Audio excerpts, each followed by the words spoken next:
wedding. The customer tipped the robot with Bitcoin. The robot tipped me with marinara.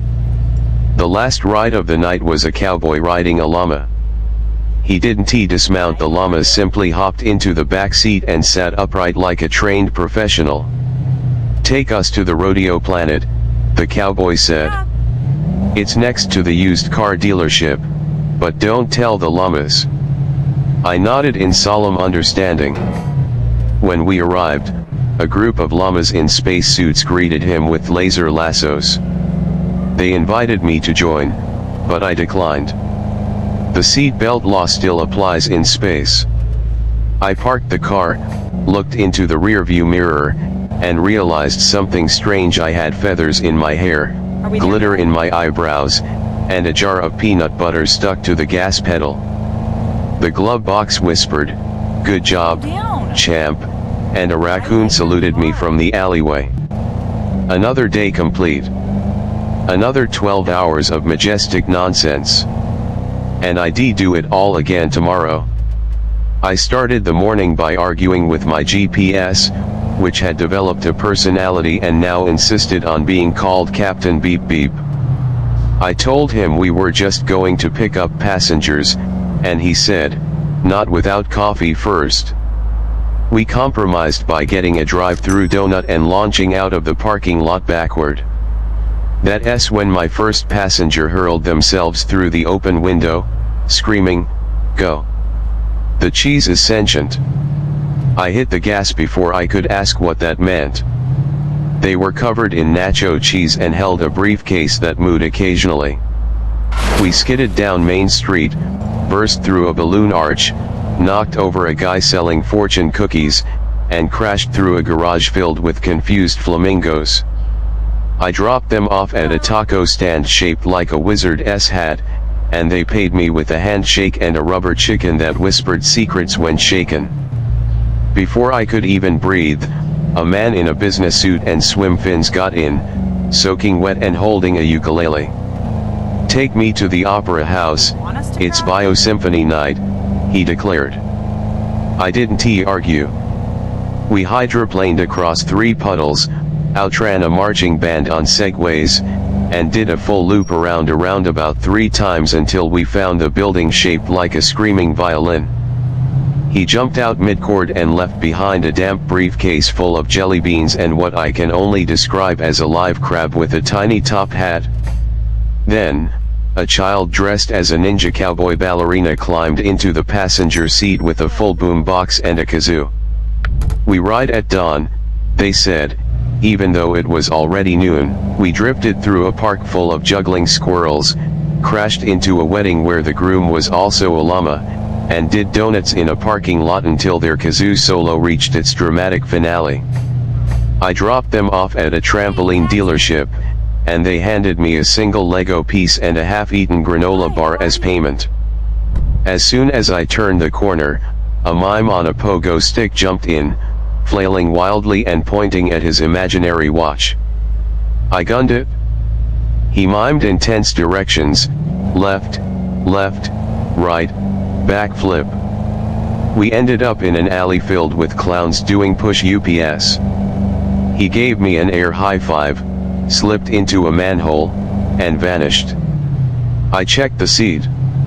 He left behind a banana peel shaped like a phone. It rang once and then melted. Next passenger was an old man who claimed to be 400 years old and also part dragon. He breathed heavily into a harmonica and told me to take him to the nearest volcano. We compromised and went to the local barbecue buffet. On the way, he tried to teach me ancient lizard martial arts and threw a raccoon out the window like a shuriken. At the buffet, he climbed into the salad bar, sang a sea shanty, and disappeared behind the sneeze guard. I found a gold coin and a fortune that read, "You will lose your socks to fate." Then came a guy with a pet rock named Gerald. He told me he had a very important job interview. Gerald wore a tie and a monocle. I nodded with the seriousness the moment demanded. We navigated traffic like a video game boss fight, nearly ran over a mime pretending to be a stop sign, and jumped off a curb like it was a ski ramp.